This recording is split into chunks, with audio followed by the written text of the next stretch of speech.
Okay, ma'am.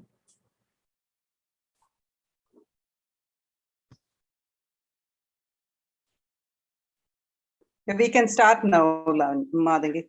Yes, ma'am. Yeah. Good evening, all of you. A warm welcome on the third day of the 7-day faculty development program on literary theory. Today, we have with us Professor Krishnamurthy Ganesh, visiting faculty, Department of English, University of Madras. Sir was the former head and associate professor of the Department of English, Madras Christian College. Our association with Sir dates back for a few years. Sir has visited our campus for a guest lecture, and he is also a member of the Board of Studies. So we have been immensely benefited by Sir's expertise. Personally, I have seen Sir in lots of seminars and refresher programs.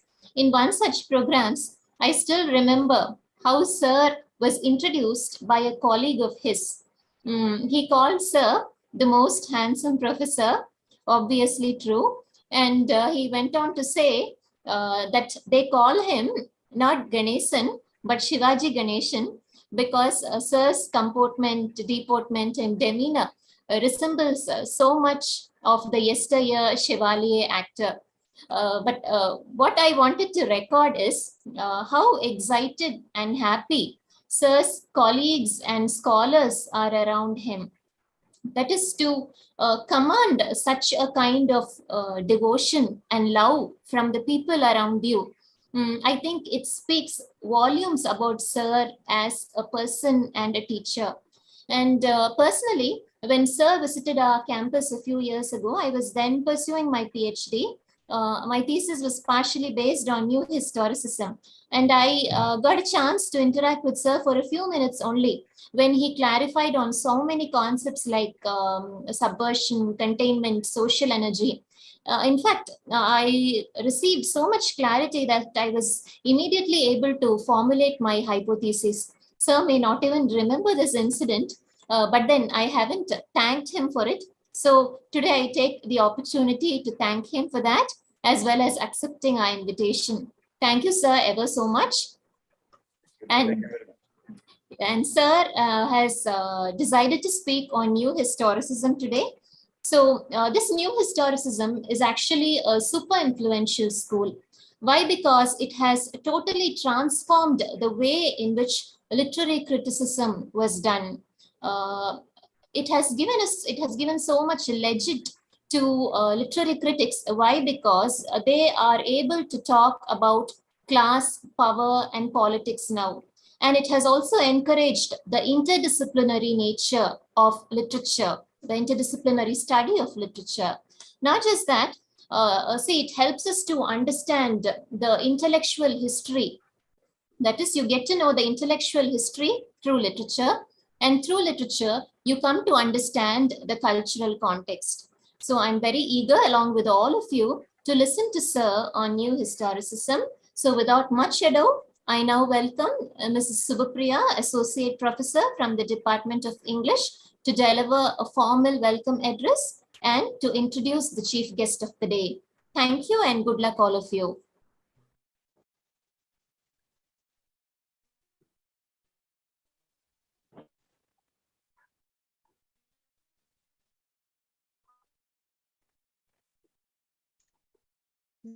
History it is made the more accurate depiction of history, especially literature the time period the story says and it on. Good afternoon, everyone. I take immense pleasure in welcoming you all to the third day of the faculty development program. We have Dr. Krishnamurthy Ganesh, visiting faculty, Department of English, University of Madras, and former associate professor and head of Madras.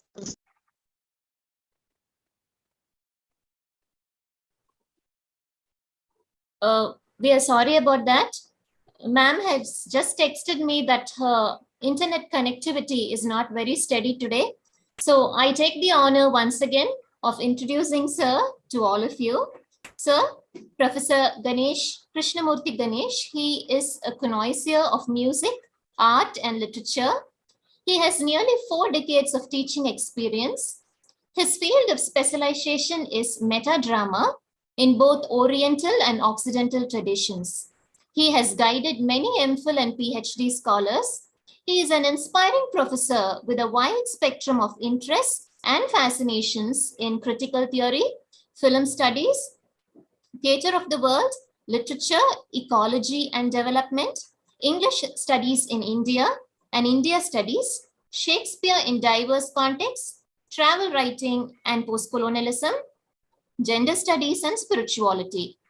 A multifaceted personality with theatrics, writing skills, critical thinking, leadership qualities, so on and so forth. He has organized several seminars, workshops, conferences, and published several articles in international journals. Sir, once again, we welcome you for this faculty development program, and I'm sure we will all be benefited from your expertise, which will create a memorable impact on us.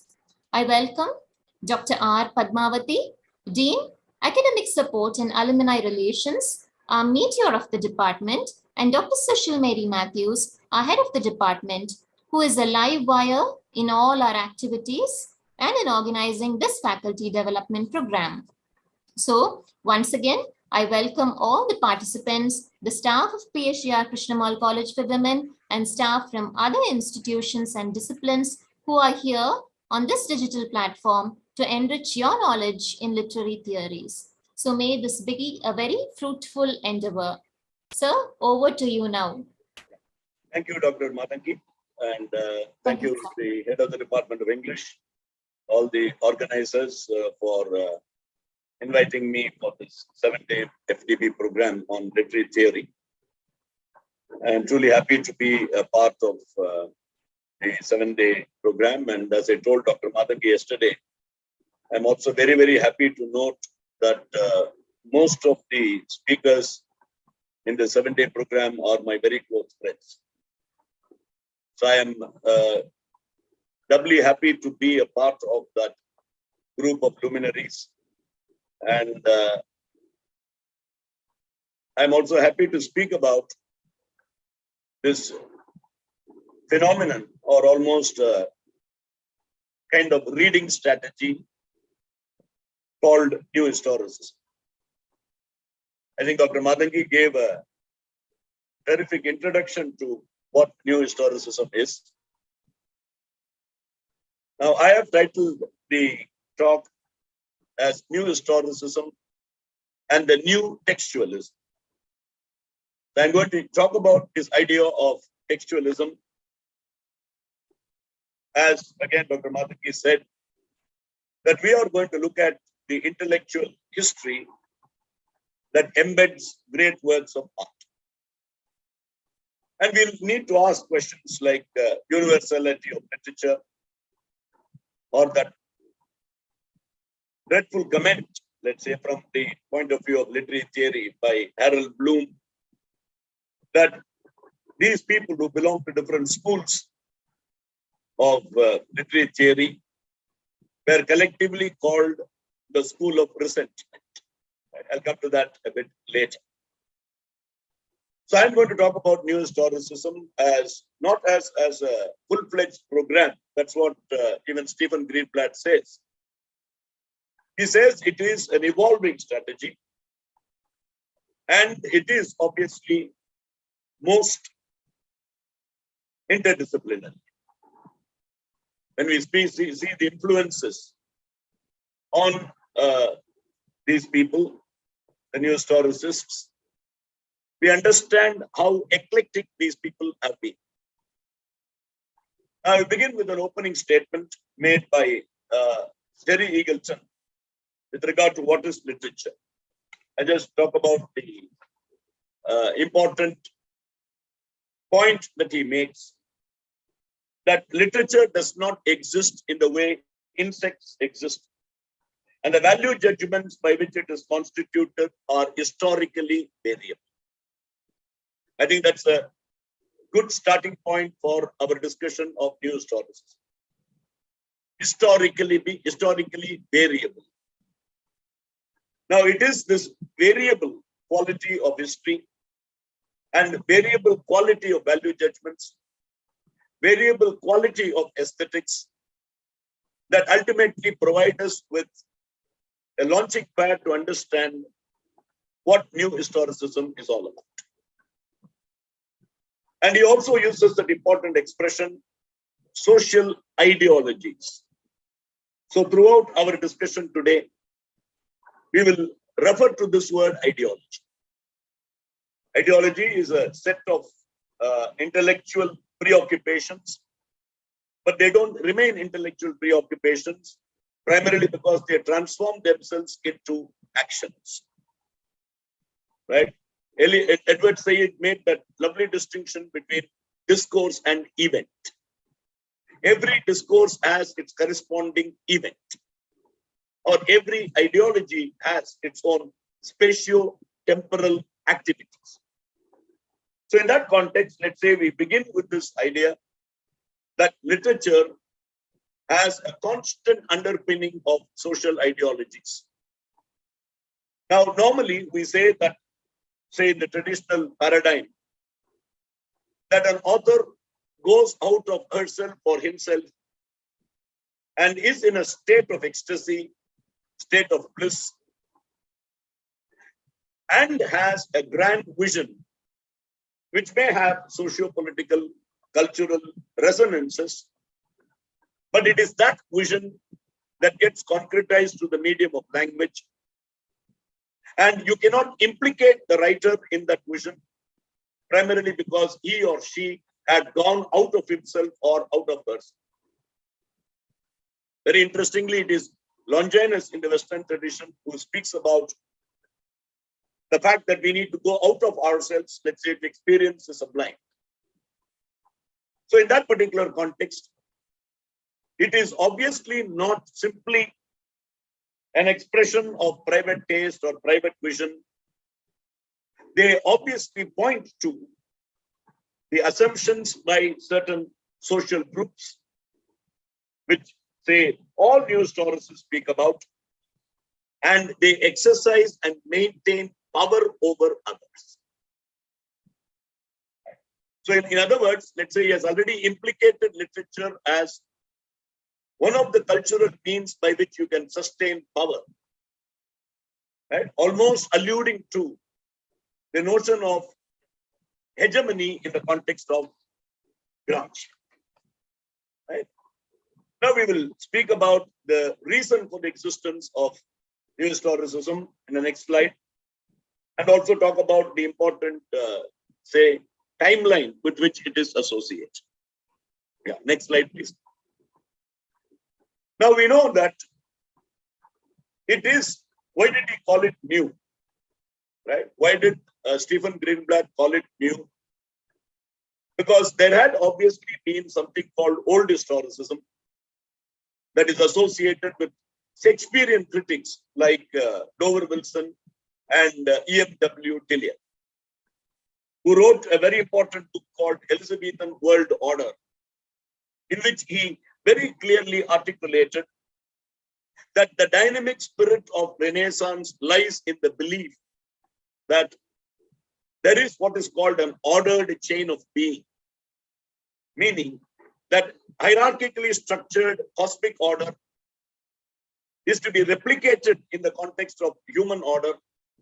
And when human order corresponds with the cosmic order, when you talk about a great chain of being, or you want to use the term cosmic dance, where God is on the top and all the other things follow. And he created an impression in that particular book that all Renaissance people had believed in this. In other words, he had created an impression that it was a collective belief. So they did say that history is background and literature is foreground. But at the same time, they said that Elizabethan world order could be abstracted from literary texts. Right? How do you assume that there was an Elizabethan world order? There was an Elizabethan world order primarily because theatre, particularly, had envisioned that through different, say, creative excursions of different dramatists, that he very firmly believed that that Elizabethan world order was a collective belief. So in one sense, new historicism is a response to that or a reaction to that. More importantly, a reaction to that. So he obviously wanted to call it new historicism, thereby doubting or casting doubt on all these monolithic accounts about Elizabethan life or Renaissance life.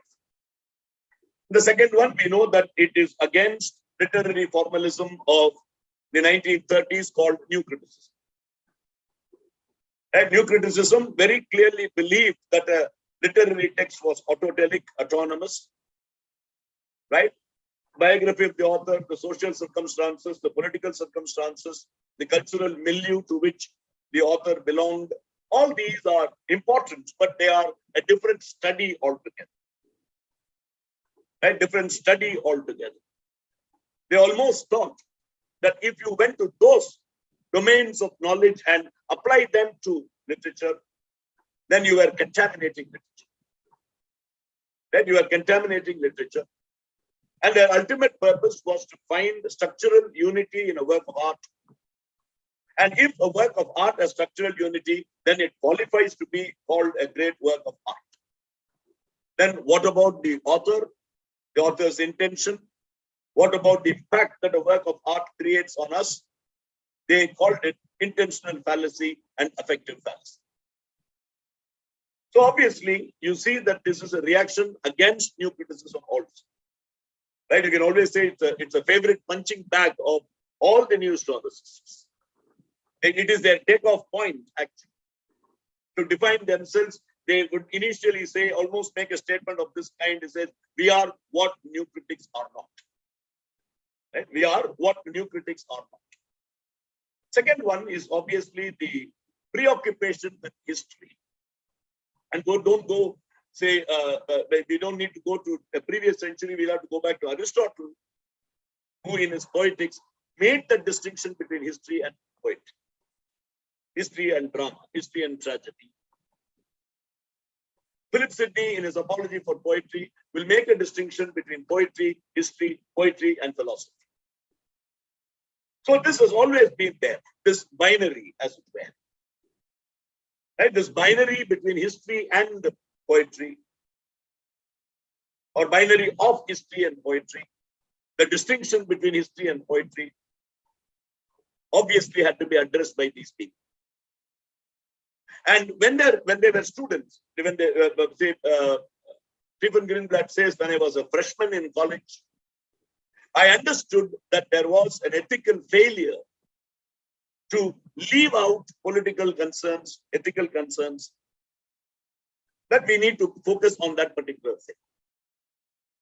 So then we need to focus on the issues of form and textual integrity by appropriating the language of deconstructionists who always believed that there were, say, essential subtexts within a particular text. Right? Today, in new historical parlance, we use the word con-text. Right? They have broken the word context into con-text. The context of Tempest is post-colonial discourse, for that matter. So in that context, let's say they obviously focused on a very strong political reading of literature. In that sense, they became polemical. Right? They were very energetic about constantly looking for sources that will throw light on literary works of art. Right? I'll come to the word anecdote later. Anything that was there in culture could aid our understanding of a literary text. It began in the University of California, Berkeley, where Stephen Greenblatt was there. It peaked between 1970s and 1990s. I'm not saying it's dying down, but the new historicism is undergoing ramifications, and new historicists are undergoing changes depending on different schools of criticism coming up. And all this was done initially in a journal called Representations, which became the organ for the new historic thought. And what did they respond to? First thing, they responded to Renaissance literature. And one of the reasons that they give for this particular idea of Renaissance literature is that it is distant from us, and there is a lot of material, corpus of material with regard to that particular period, which you can constantly deconstruct. Look for contradictory texts well within the frame of the main text by applying things from outside. Right? You will be able to undergo a change in perception if either a literary or a non-literary text will be able to impact your reading will completely change. Right? I'll give you examples later.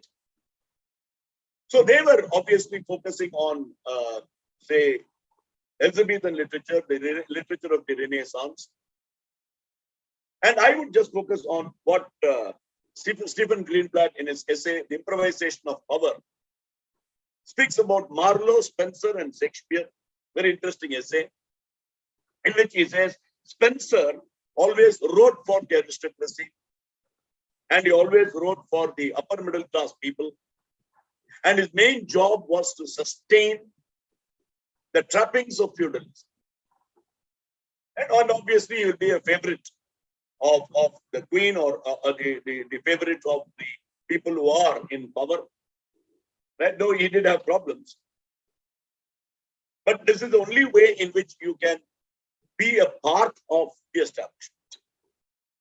Now, in contrast, you had Marlowe, who was very much afraid of the Elizabethan world order that E.M.W. Tilliard speaks of, as it threatened to extinguish excesses and seems to have turned rebellion into an act of tribute for the, say, throne.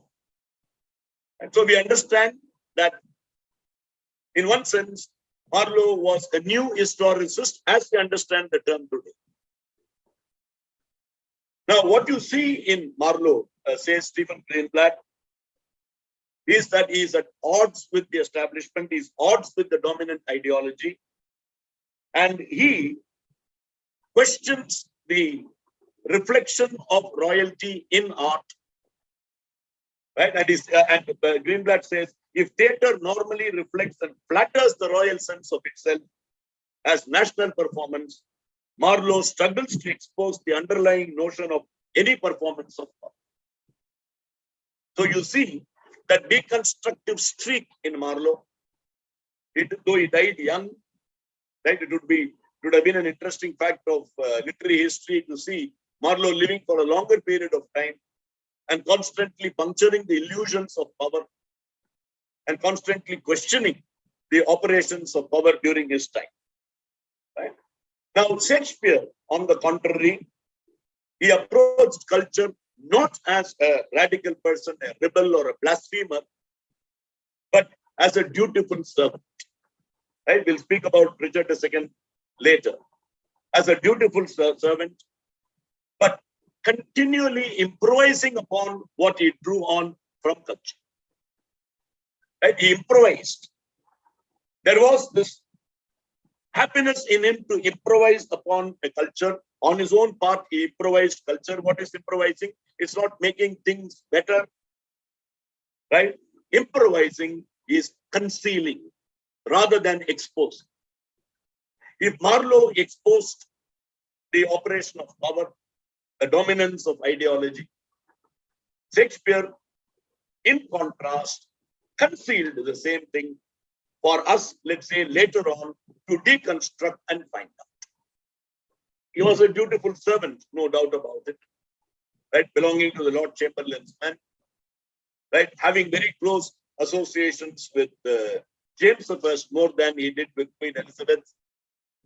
But he never failed to needle the establishment as he could possibly do in various texts that were available. Right? So he did not believe in exposure, but he believed in concealing. And it is that concealment that has led us to understand the idea of exposure today.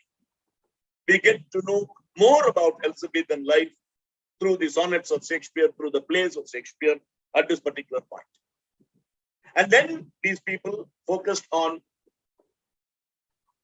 Romanticism, English Romanticism, 18th century British Romanticism, particularly Blake. I will deal with the poem London by Blake. Right? Blake was a man who took on the establishment. Right? He even went on marches on the street individually, protesting against the royal power of that particular time. Right? The royal power at that particular time. So he was the one, apart from being a mystic, he was so hugely politically conscious that in all the songs of his experience, he had constantly taken on the establishment, questioned the hegemonic structures that had actually destroyed the fabric of English society. And obviously, New Historicism also focused on Americanist studies from, say, the colonial period later to the Republican period. Right? Next slide, please. Now we will speak about the questions that traditional historians will ask and the new historicists will ask.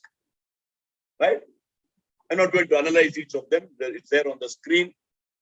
You see, traditional historians do never believe that narrative historiography can be doubted. Right? Narrative historiography, a term that we'll associate with Aidan White. Right? It can never be doubted. It can never be questioned. It should not be questioned. Right? Obviously, when I was a student of history, say while in school or in college or at the university, right? We were never trained to question history because history, the facticity of history was unquestionable. We never doubted history. So traditional historians believe that history tells you about a particular place and time. You have to interpret history in order to draw moral lessons from it. You have a terrific book which normally gave guidance for Shakespeare to write his history plays called A Mirror for the Magistrates. Historical accounts become a reflective thing. Right? They become a mirror reflection of kings and queens, and you better learn moral lessons from them. Right? You better learn moral lessons from them. And they firmly believed that literature was linear,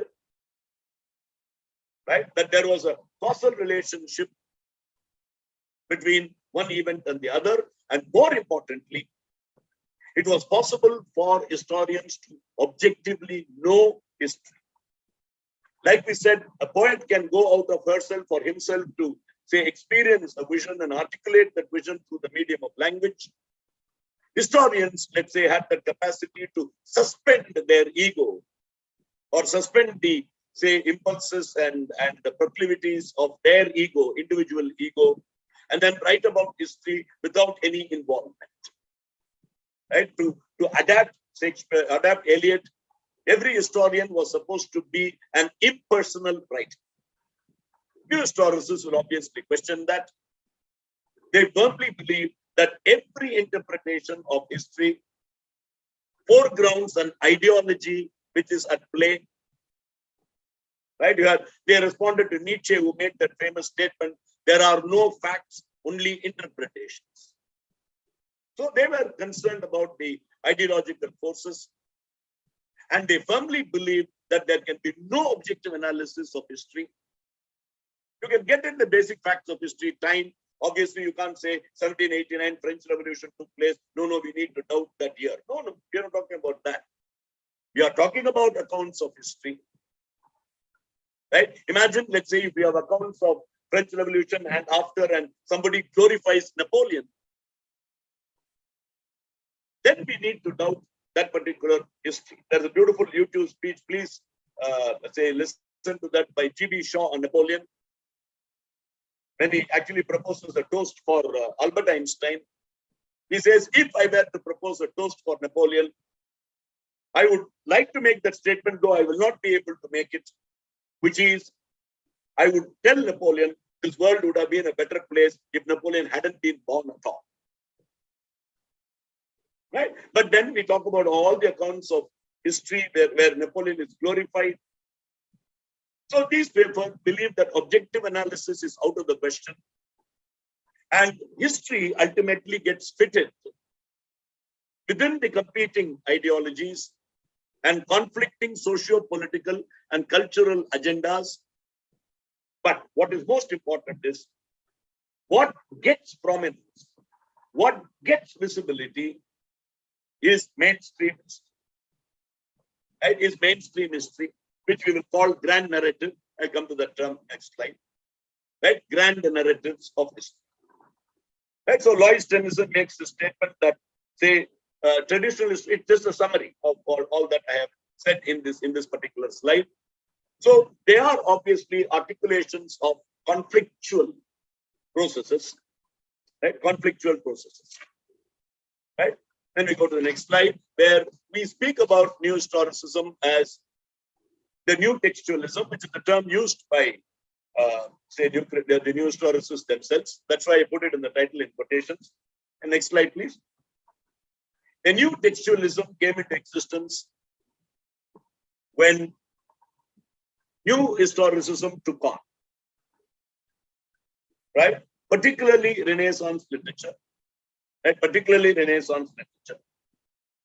And we have already talked about new criticism. New criticism had little use for historical contexts. They nullified the importance of historical contexts. And for them, literary context was the only source of meaning. What they call the poetic context. Right? What they call the poetic context. Right? Poetic context. Where everything is ordered, structured, as Cleon Brooks would say. Images in a poem must not be like images like flowers arranged in a bouquet, but they must be, say, flowers on a growing plant. Connecting, let's say, himself to Coleridge, who talked about organic unity, and connecting to Aristotle, who again spoke about organic unity. That's why formalism is called Neo-Aristotelianism. It's also called Neo-Coleridgeanism. Right? So when new criticism talked about it, new historicism definitely asked different questions about history. And they firmly believe that there is no difference between a literary text and a non-literary text, as all texts are created equal. And history, according to them, is a story. A culture tells itself about its past and a set of provable facts. Right? History is narrated not by or not informed by events. In other words, historiographers are cultural historians who normally will promote the dominant ideology of that particular time. Right? But today, when we look at a literary text, our analysis must subsume the narrator's point of view. Who is the narrator? And how is he or she related to the author? What kind of cultural agenda does the narrator provide us with? Right, through his argument. You know, new critics talked about three kinds of speakers. A speaker independent of the author, they said that's the best kind of writing. Right? A speaker independent of the author. A speaker becoming a mouthpiece of the author. And the speaker becoming the voice of the author itself, which they obviously did not appreciate. They appreciated, let's say, a speaker who had nothing to do with the author, right? Almost claiming, or giving credence to what T.S. Eliot said. It's high time that we moved away from the poet to his poet, right? In the context of impersonality theory. So it must subsume the narrator's point of view, the author's social position, which takes us back to Taine, who said that literature is a product of race, milieu, and the spirit of the time. And then outside influences. It can either be through reading or it can be through events, right? It can be through events. And more importantly, even the predominance of a particular genre during that time. You understand that drama was very popular during the Renaissance, drama was very popular during the Elizabethan or Jacobean period, Elizabethan and the Jacobean periods, primarily because it was through drama, it was through theater that maximum visibility could be given to ideologies. Right? People throng to the theater, and that's the place where you can circulate what new historicists will call social energy. Right? You will circulate social energy in dynamic spaces like the theater. So many people, and we keep coming to the theater again and again and again because they did not have any other entertainment. They didn't have any other entertainment. And when they keep coming to the same place again and again, and if you are obviously going to, say, in one sense, indoctrinate them, they obviously will be impacted by what is being discussed in the theater. Right? That's how we normally argue the divine right theory of kingship or queenship circulated through theater to everybody, that people were made to believe that if they went against a king, it was like reenacting the original sin story. Right? Reenacting the original sin story. Right? When you went against a king or queen, you have gone against God.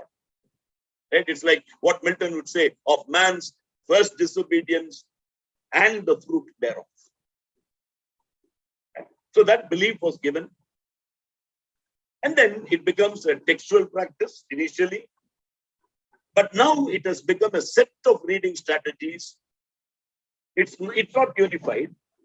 The very fact that it is inspired eclecticism that you see in New Historicism, that you will never be able to call it a unified theory.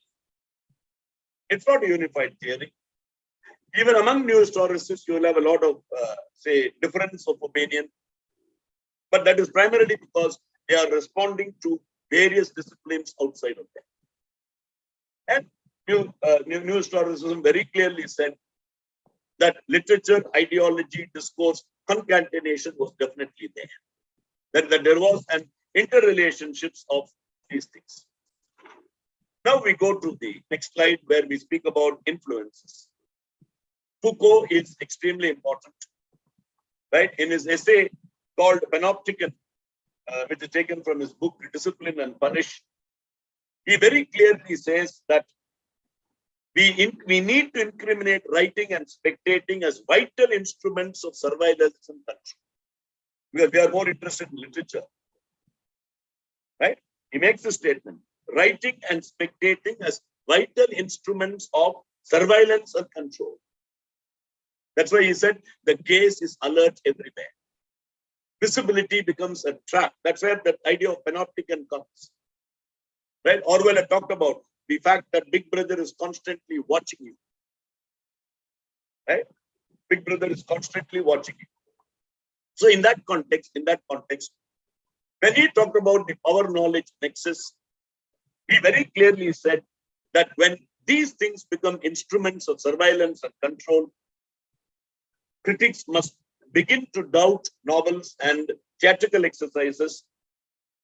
Right? Doubt in the sense, not merely go there for pleasure, right? Not talk about aesthetic joy, aesthetic pleasure, but understand that the novel, because novels were there during the period, as novels have been there in various, in various times of history, right? So the novel and the theater are intrinsically complicit with oppression. That's what he says in that essay. The novel and the theater are intrinsically complicit with oppression. So they took this idea. There are so many things that Foucault talked about. What is an author, for example?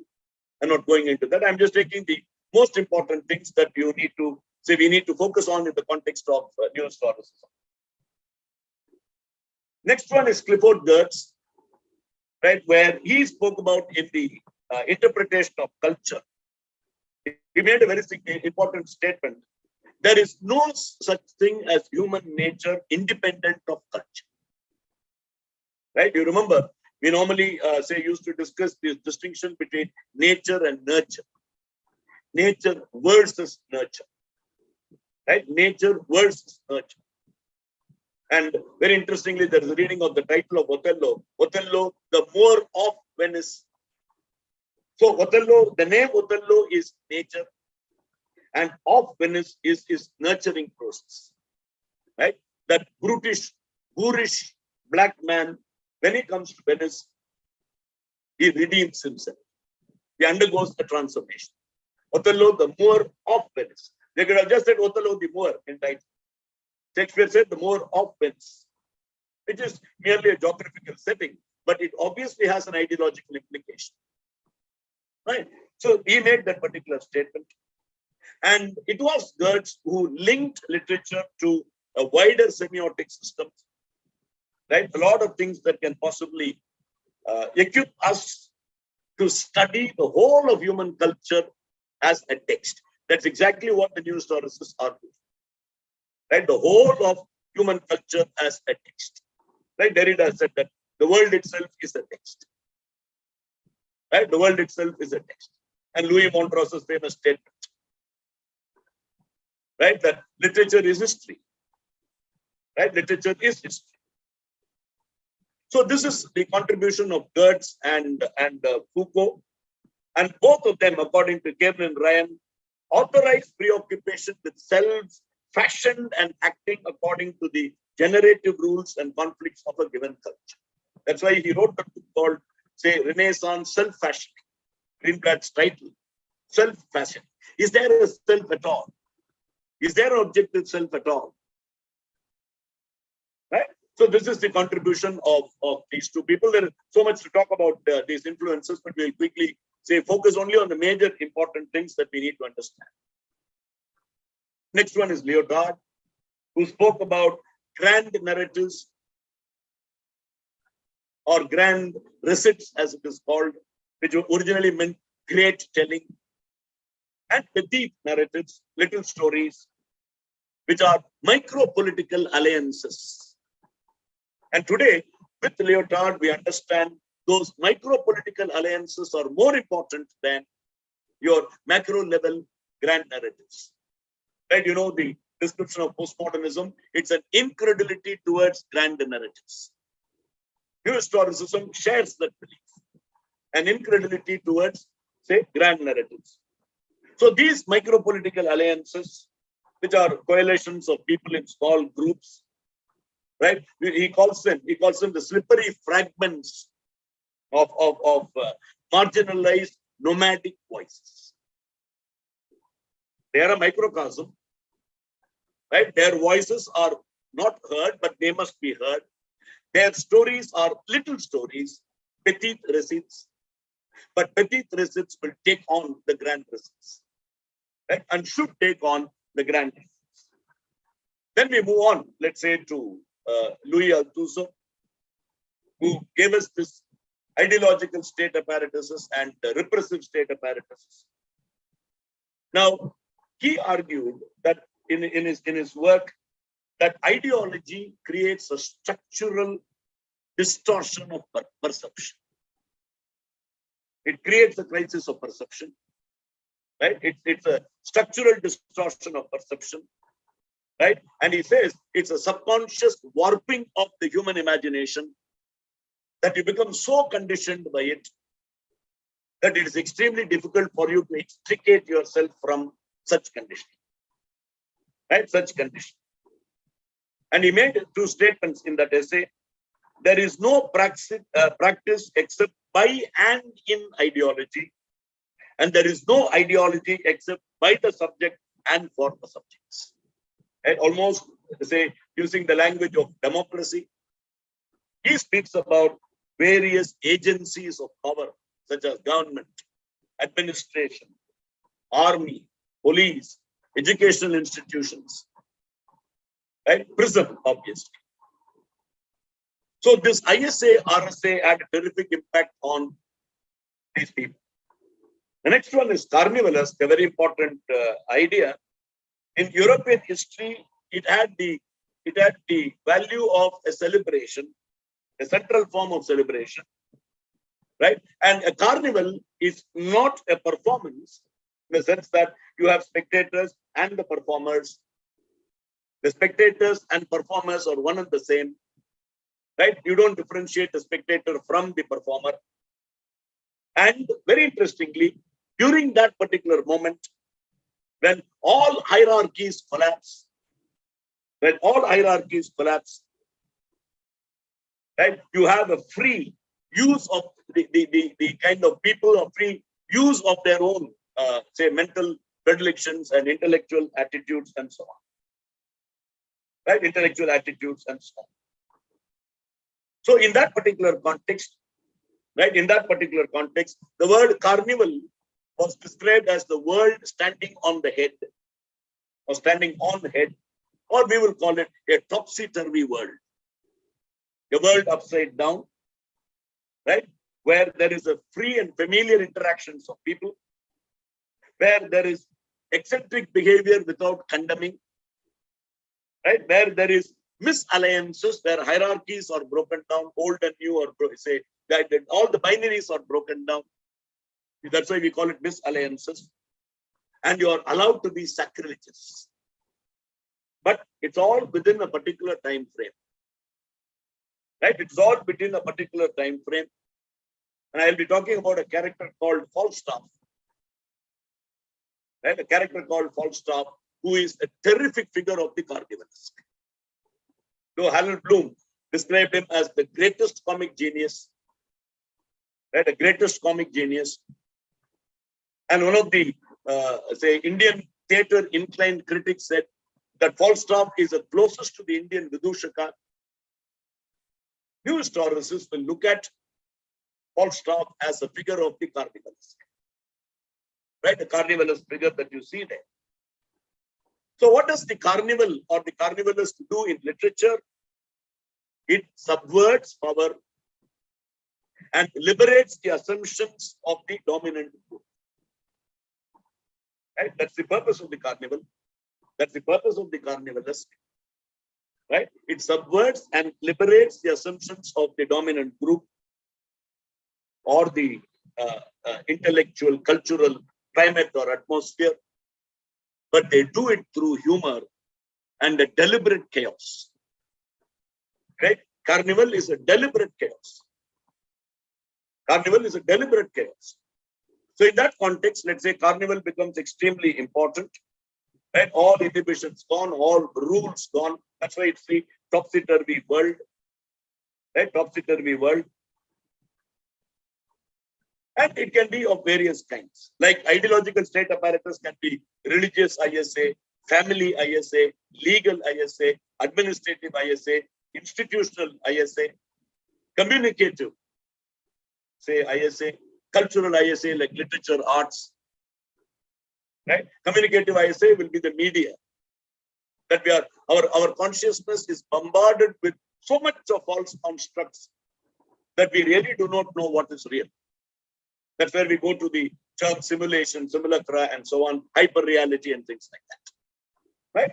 And then we move on, let's say, to Hayden White, who questioned, we talked about historiography. He was the one who questioned narrative historiography. Right? And he said very clearly, historical facts are scientifically verifiable, but the stories that histories create are not verifiable. Right? Dates, fine, okay, no problem. French Revolution took place in 1789, nobody doubts that. But what you think happened in French Revolution need not be the truth. Stories created by history are not verifiable. Stories are made and they are not found in historical data. So history becomes, in a very negative way, a creative act. Right? It becomes a figment of historiographers' imagination. And they choose a plot type. And what they choose as plot type definitely has political and ethical implications. That's where Hayden White comes in. Raymond Williams is associated with a school called cultural materialism. which is very important in our discussion, though I'm not contrasting new historicism and cultural materialism in this discussion. But one important thing with regard to cultural materialism is, they normally say new historicism is textual and cultural materialism is more proactive. That's one of the charges leveled against new historicists.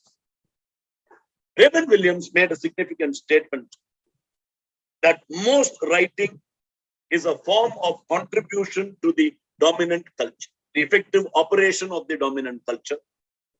But at the same time, he said, history is not merely a discursive construct, but what gets made by men and women.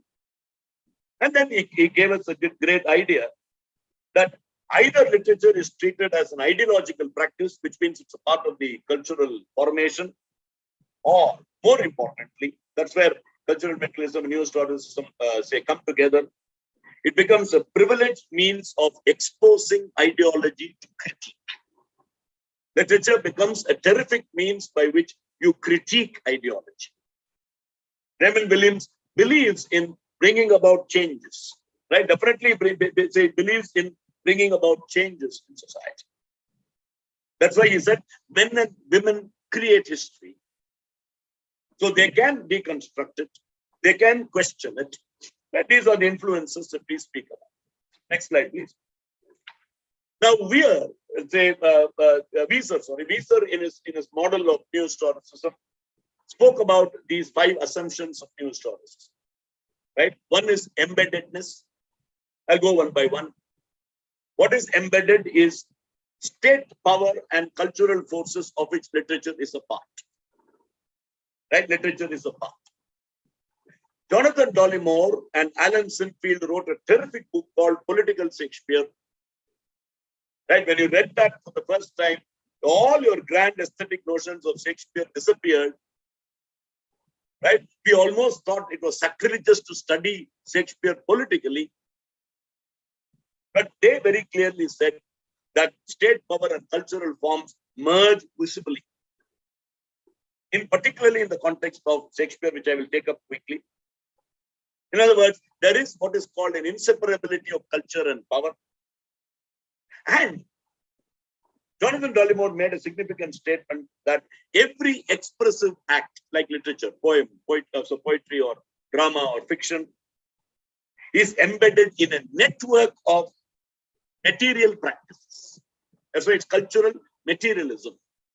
You don't put culture on top, you don't pedestalize culture. You don't say culture cannot be talked about in a blasphemous way. Culture is human created.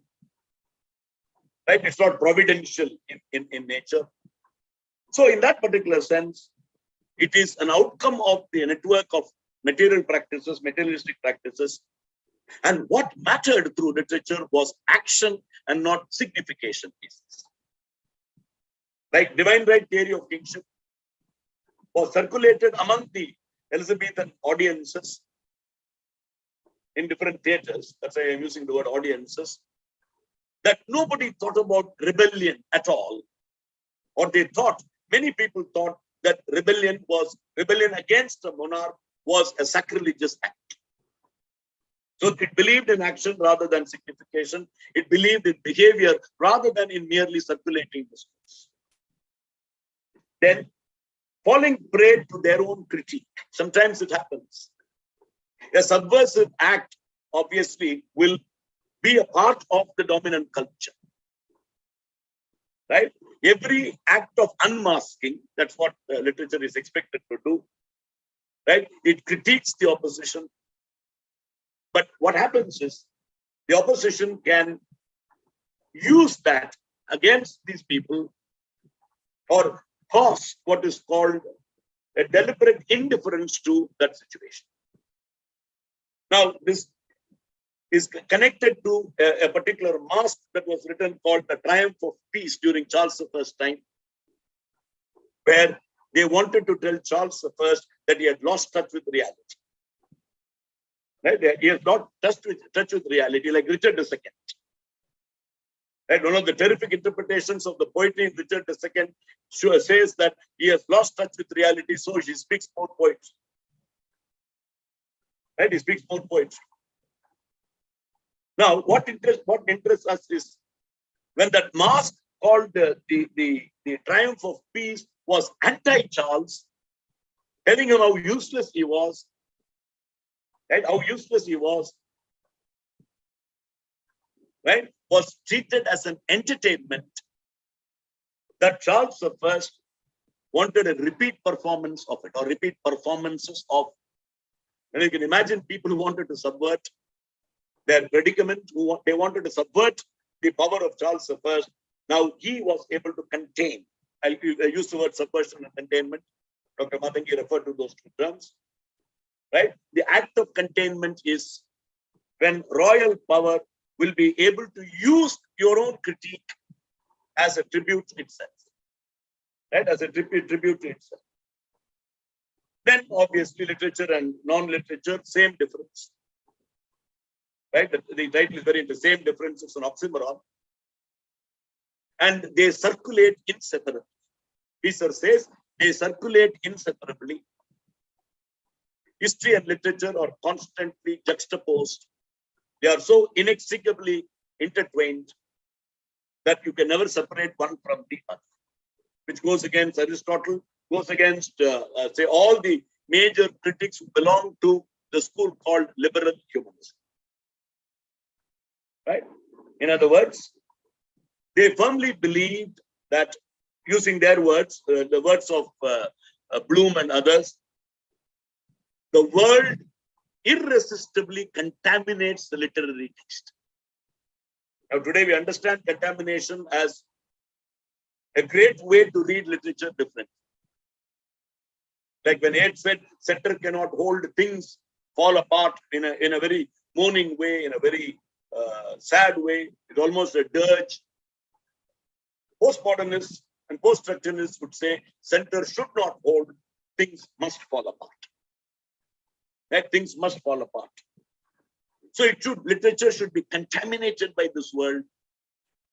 Beautiful language must obviously foreground or showcase ugly politics. Then no text accesses ultimate truths. There are no unchanging truths. And there are no unchanging truths. And Renaissance, particularly 16th century, had a classical disregard for literature or the meaning of literature, aesthetically, spiritually. They were more interested in literature's persuasive power.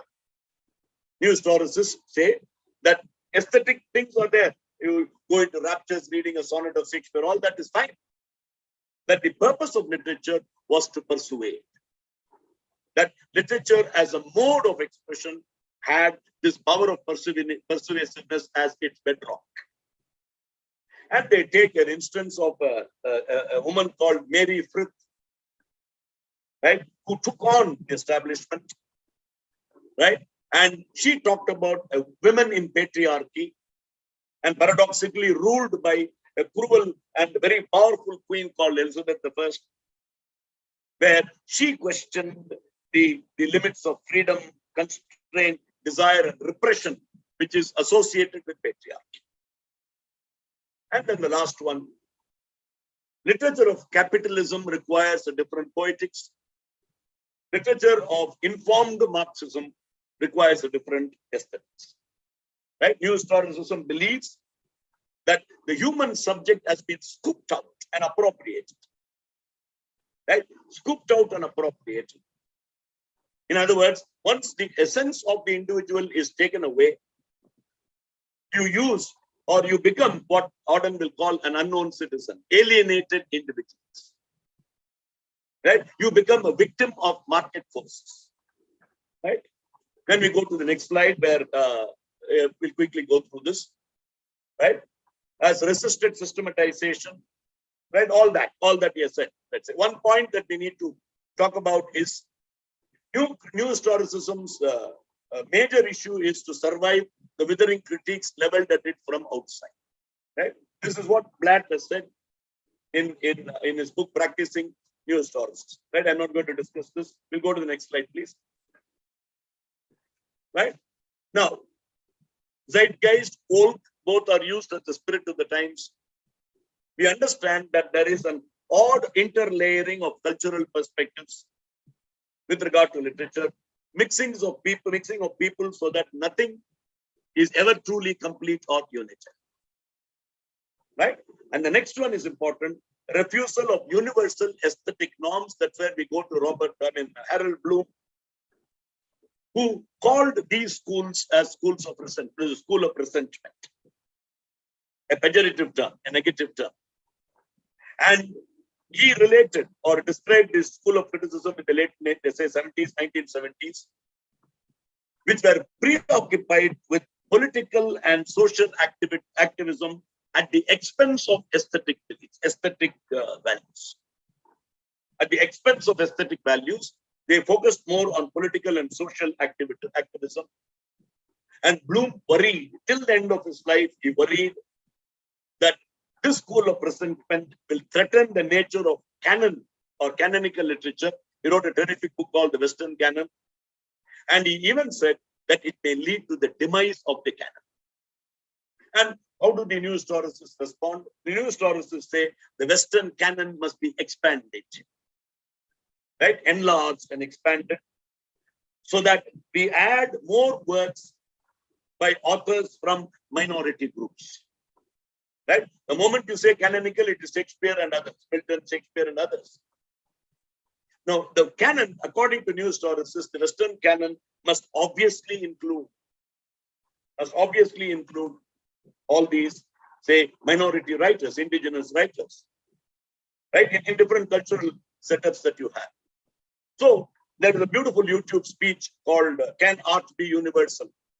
By Stephen Greenblatt, about 3-4 minutes max, in which he very clearly says, I will not belittle the power of artistic representation, but at the same time, I will never ever forget that there is a cultural matrix out of which this work of art comes into being. Right? And he calls it an inescapable tinge of aggression. Any deconstructive act is an act of aggression. Right? Any deconstructive act is an act of aggression, however much it is qualified by admiration and empathy. So he's able to respond to Bloom and say, no, we don't give up aesthetic norms, but we obviously will say that aesthetic norms alone will not matter.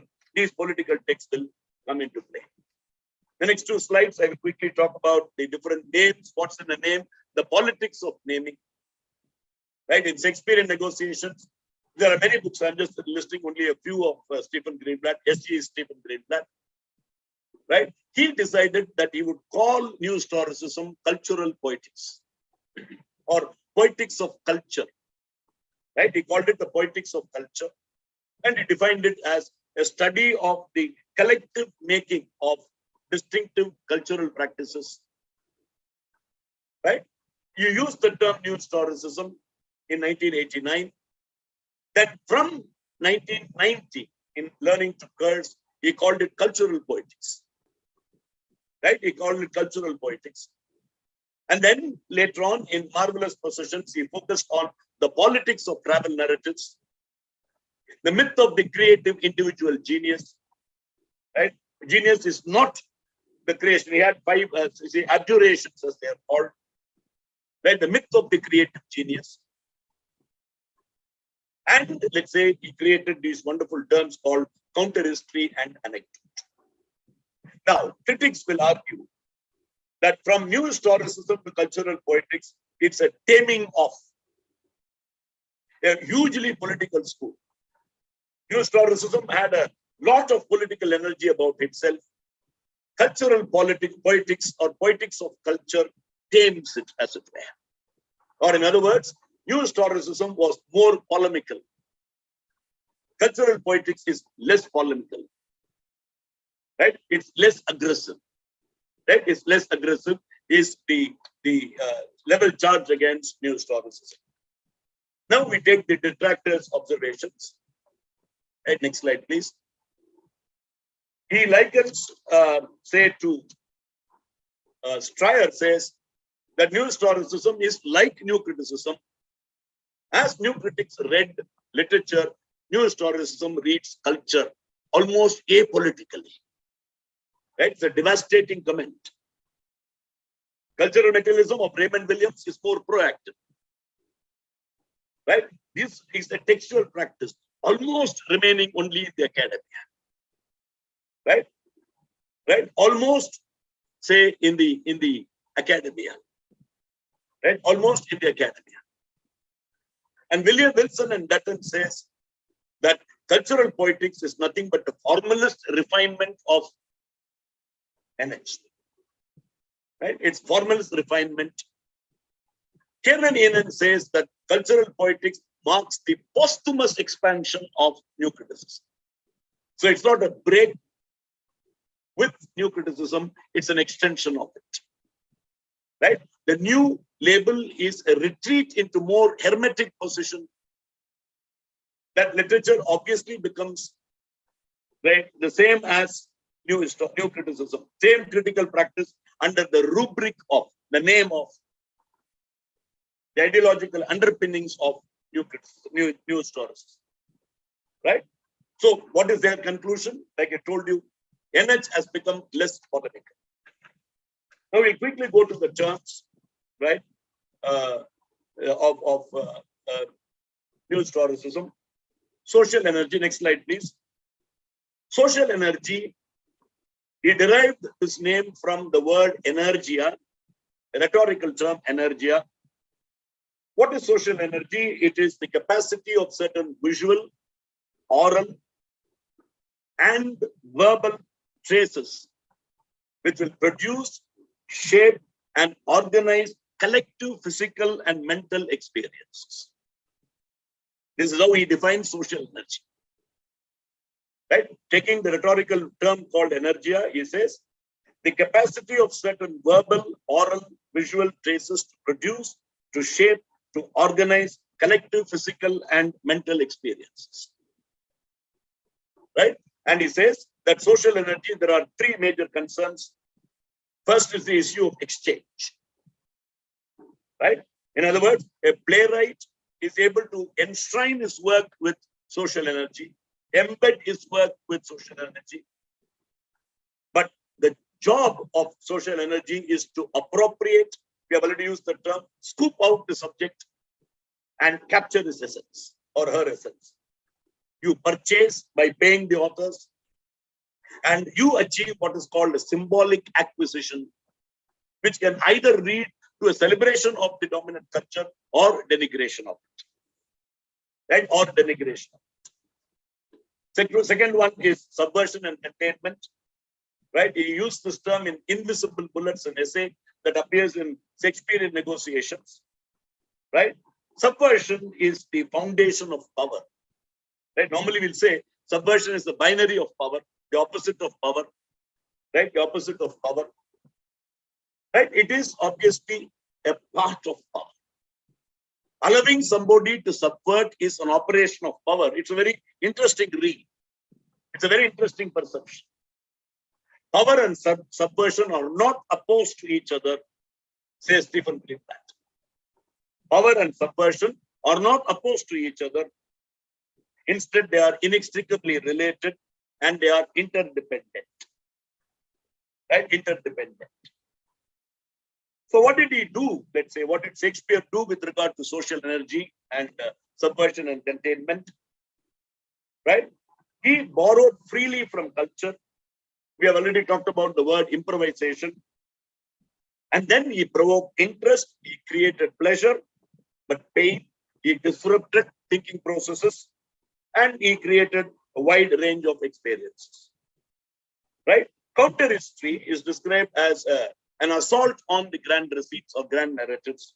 A spectrum of assaults on the grand narratives is what Stephen Greenblatt says in Practicing New Historicism. Right?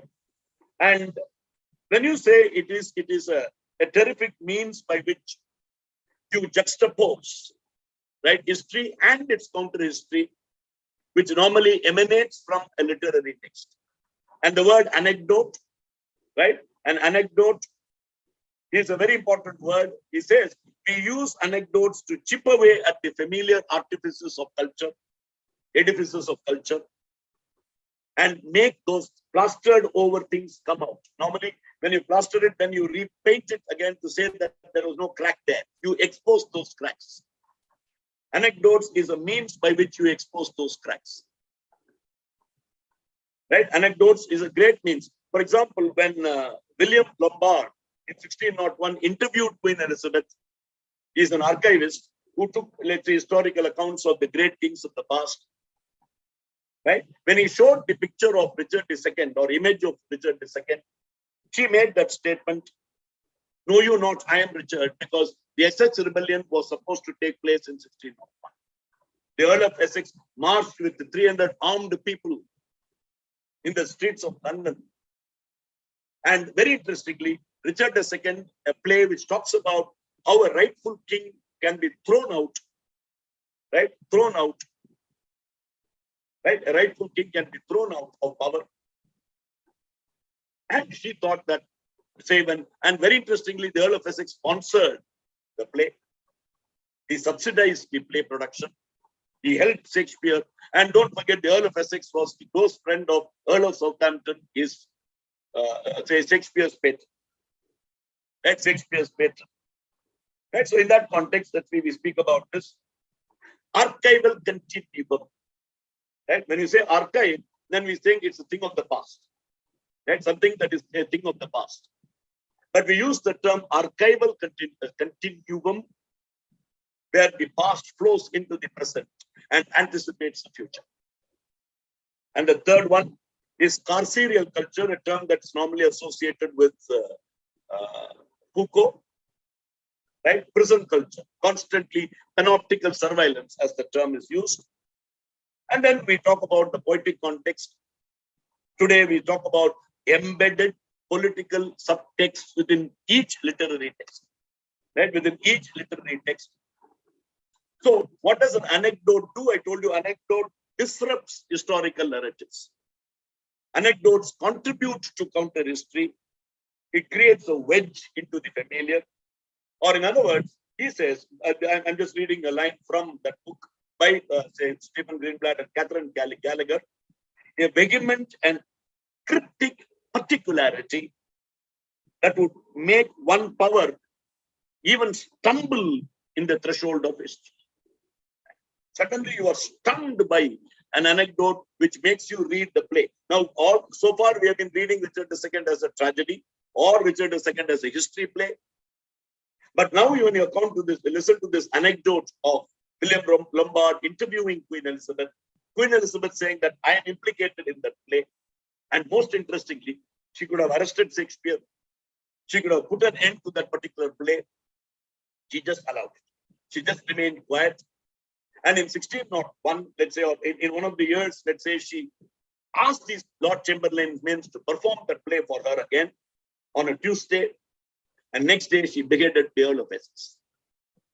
Right? After watching the performance of Richard II, which was supposed to be a subversive power against her. Right? Then we go on to the next slide. So I'll take about quickly 10 minutes. I think I have a lot of text, but see, we talk about problematizing Shakespeare's universalism. Bloom, we have already talked about. He said very clearly that Shakespeare cannot be touched by ideologies and ideologues. He very clearly said that. Right? Can we conceive ourselves without Shakespeare? By ourselves, I don't mean actors and so on. Meaning, he's almost saying that Shakespeare is educative. And he is universal in the sense, don't drag him to his what we talked about, particularity. But Jonathan Gill Harris, who teaches in Ashoka University, in his book called Shakespeare and Literary Theory, said every single school of criticism, in which he includes New Historicism, has taken this phenomenon called Shakespeare. Now I'll quickly deal with two experiences. Can I take about 10 minutes? Yeah. Yes, sir, you can, sir. Okay. Yeah, so when you say that Shakespeare is battered and truncated, see the language of Bloom, right? That's why he coined the term school of resentment. Shakespeare is battered and truncated by our fashionable ideologues. The ideologues are caricatures of Shakespearean energies. He's so upset, he's so angry. Right? You listen to Bloom on Shakespeare, you can see, say, being a very old man, let's say, he's actually a doddering old man, but when he speaks about Shakespeare, he's most energetic. So he's so upset that you had a feminist Shakespeare, you saw pure theory into Shakespeare. We see eco-criticism in Shakespeare. We see post-colonialism in Shakespeare. He calls them fashionable ideologues who make mockery of the great creative energies of William Shakespeare. But Jonathan Gill Harris says, from formalism to structuralism to deconstruction, reader response theory, Freud, Lacan, Marxism, structuralism, post-structuralism, post-colonialism, new historicism, cultural materialism, all these theories have appropriated Shakespeare. Right? I always believe that Shakespeare becomes a terrific conduit for these theories to speak about themselves.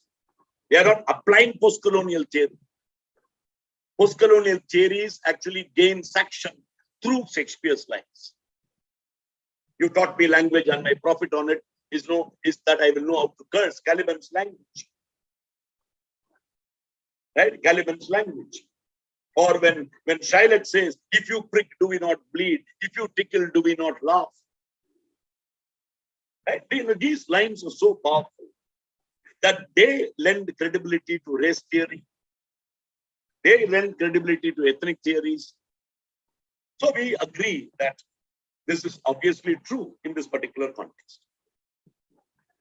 Now we'll take two examples. One from the Henriade, the plays of Henry IV, Part 1, Part 2, and Henry V, and the poem by Blake called London. Right? Now, next slide, please.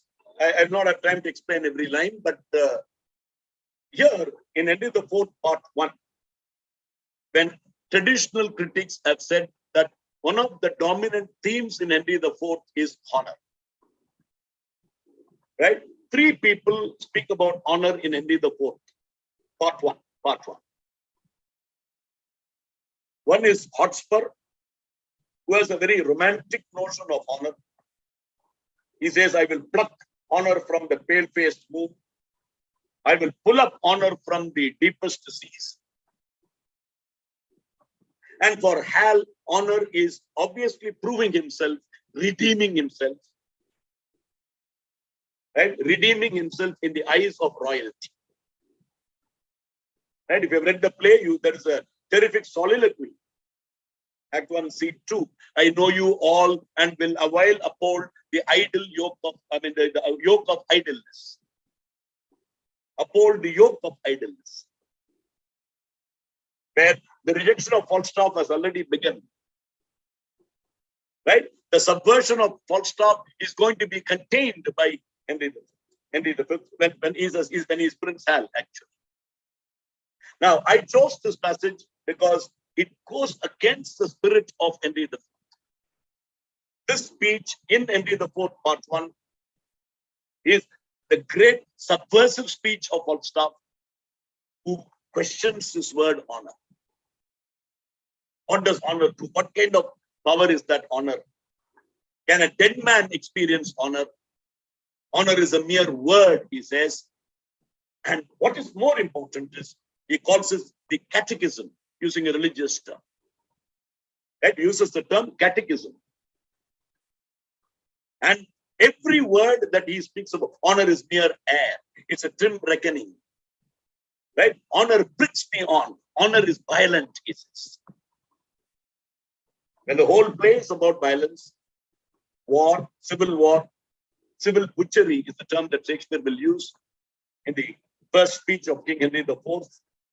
So shaken as we are, so worn with care. That's how the play begins. So this is a terrific subversive statement made on the theme of honor, which is supposed to be the major theme of the play.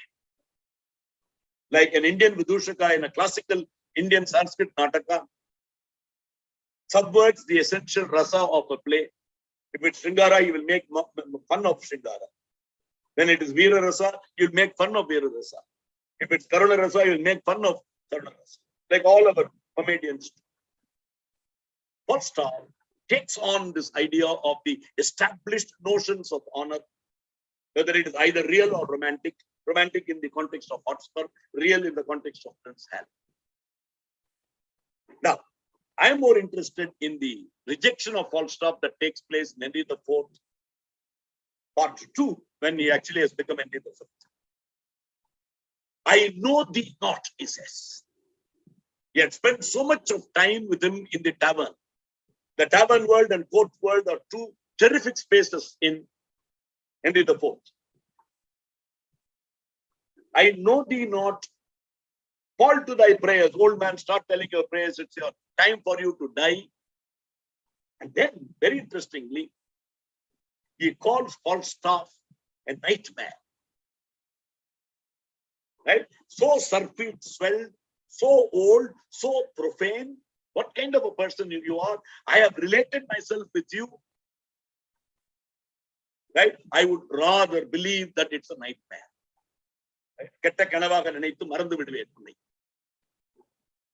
Right? That is the way in which he responds to this man who had been his crony, who had been his close companion.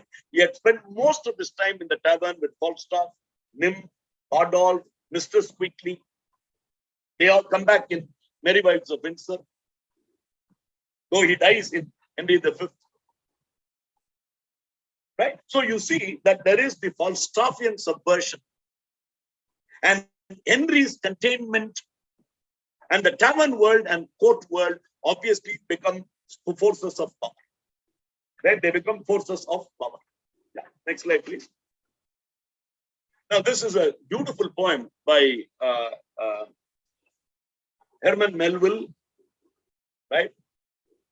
Where Falstaff's lament over Prince Hal becoming Henry V. Right? It's a lament. Right? What a terrible transformation. Right? It's not a terrific beauty that is born. Right? He says, what kind of a downfall from what you were essentially in the tavern and what you are now in the court world, though we knew that you are going to obviously leave us. Right? It's a beautiful poem. Please read this in the context of Henry V, Henry IV, part 1, part 2, and Henry V place. That's it. I would see when you take this idea, right? Companions and cronies keep fast and lament. Right? Now he has become a part of withered codes and pragmatized morals. When he lived with us, he was part of our intuitions. So I told you Falstaff is a carnivalist figure. But carnival is fixed in time. You don't continue, let's say, to be in the carnival mood. Right? You can pull the king's leg during a carnival. You don't do the next day, you will be beheaded. It's confined to time. So Falstaff's carnivalist spirit is put to an end through the rejection that we have seen.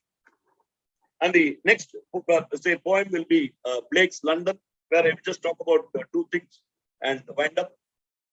Right? Next slide, please. Right? When Blake wrote this poem, right? London was a place of bewildering, diversity, changing, economies, and so on. But what is very interesting is Blake initially wrote, I wandered through each dirty street near where dirty Thames does flow. But then he changed it to chartered.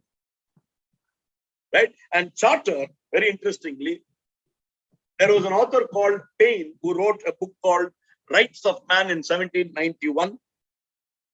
Right? 1791. And you have Blake's poem coming out in 1792, 1 year after the book gets published.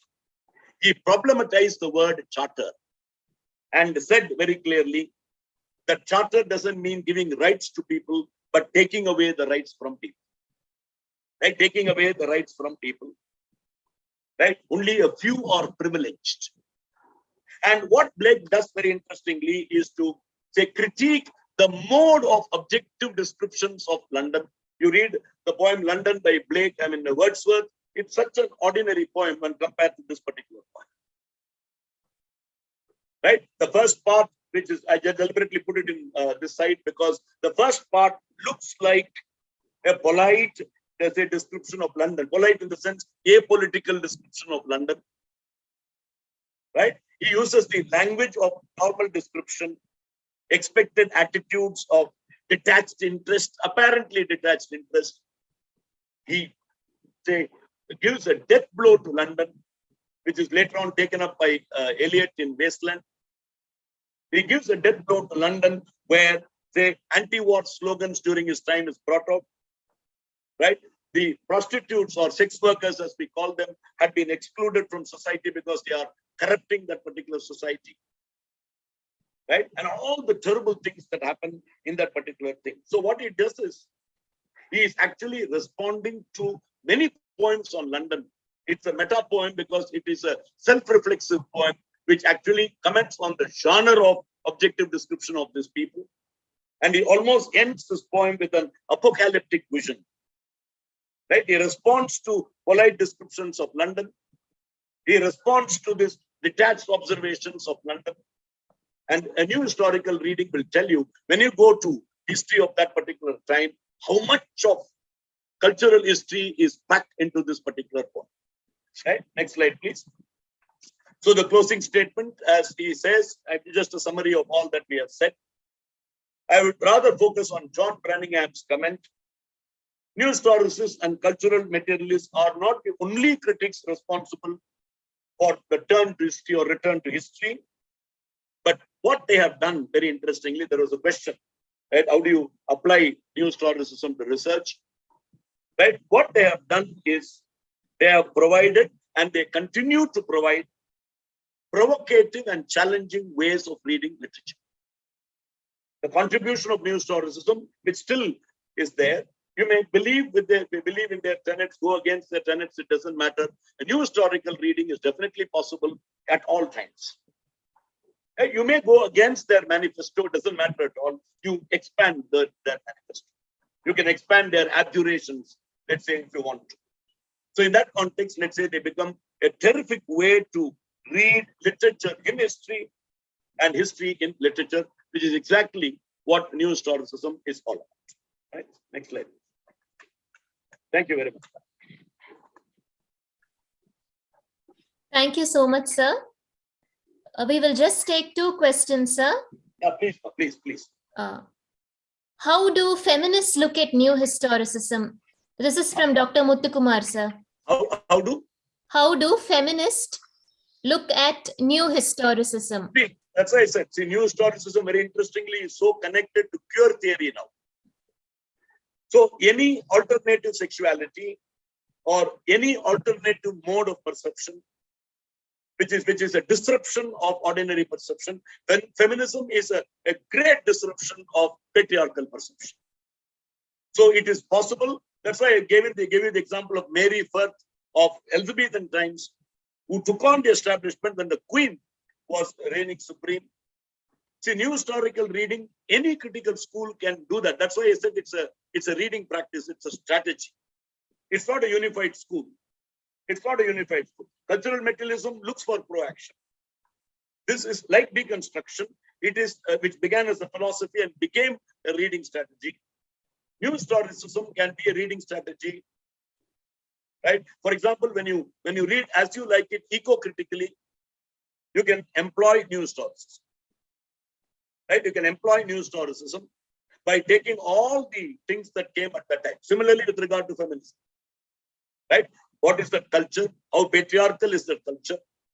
How has patriarchy been looked at by that culture? These are historical documents. You can have an anecdote, to use his own term, and then look at it. It's quite possible. Any school of criticism. New historicism is juxtaposing multiple texts in culture in order to throw light on each other. So feminism is definitely part of a new historical reading. Yes, sir. Thank you, sir. The next question. Are we rehistoricizing the text to understand the background, or using historical information to reach a literary work? See, this idea of background and foreground, say, do not prefigure at all in new historicism anymore. Old historicists called history as background or described history as background. New historicism will not only juxtapose, but juxtapose shows that there is a difference between these two. At least there is a thin line of difference. New historicism very clearly says that history and literature are one and the same. History is informed by culture. That's why we said, we described that history is the story that culture tells itself about its past. So it's not outside application. It's not historical background, literary foreground, or literary background and historical foreground. No, no, not at all. What matters is, let's say that this distinction, this binary of foreground, background also ceases to exist in the context of new historians. So there is no background, there is no foreground. That's why I said all texts are created equal. Right? History, anthropology, right? Sociological documents, anecdotes like, say, William Lombard talking to Queen Elizabeth, an interview, a cartoon. Right? Very interestingly, so when you read through the cartoons of R.K. Lakshman, you actually will be able to construct the history of India. Right? You will be able to construct the history of India. So there is no background, foreground business at all. It's not one throwing light on the other. They are so inextricably connected that history is literature, literature is history. By history, we mean the stories that culture has told us. Yes, sir. Thank you, sir. Just one last question, sir. But this is about Bakhtin's Carnivalesque. Dr. Sujata Menon wants to know if mythic retellings are manifestations of the Carnivalesque, sir. Very good question. Very good question. See, the carnival spirit. Now, when you retell a story, right? When you retell a story using a different narrative mode, right? Like it is like telling the story of Tempest from Caliban's eyes or Caliban's perception. It's a distortion of the hierarchy. Prospero as a patriarchal, providential figure, to Caliban as a slimy figure, right, on whom culture can never stick. Right? Obviously, retellings, whether it is of myths or literary texts. That's why today pastiche, intertextuality in the context of post-structuralism and postmodernism are terrific instances. See, today, earlier, there was epic and mock epic. A retelling can have the mock epic effect. Right? A retelling can have a mock epic effect. And it can take on the orthodox. It can question the orthodox. And definitely yes. Every retelling, or depending on the nature of that retelling, it is possible that the carnivalesque spirit is inherent in retellings. Definitely yes. Yes, sir. Thank you so much. Yeah. For want of time, we now come to the end of the Q&A session. Yeah. Sir, we cannot thank you enough because it's like running a marathon race within a matter of, say, 1 or 1.5 hours to make everyone understand what new historicism is, explain all the concepts and also give examples. It is something unimaginable, sir, but you have been able to give such clarity. Thank you so much, sir. Pleasure, Dr. Mark. Yes, sir. And now Thank you profusely for all that you have done during these 20 days. Let's say, sending me all the information and mainly arranging for doing the presentation, the PPT presentation. It's a pleasure, sir. Thank you so much, sir. Now to deliver the formal vote of thanks, I call upon Dr. Narasimharam Jayashree, Assistant Professor from the Department of English. Ma'am, over to you. So thank you, everybody. Thank you, every single member of the organization. Yeah. A very good evening to one and all present here on this digital platform.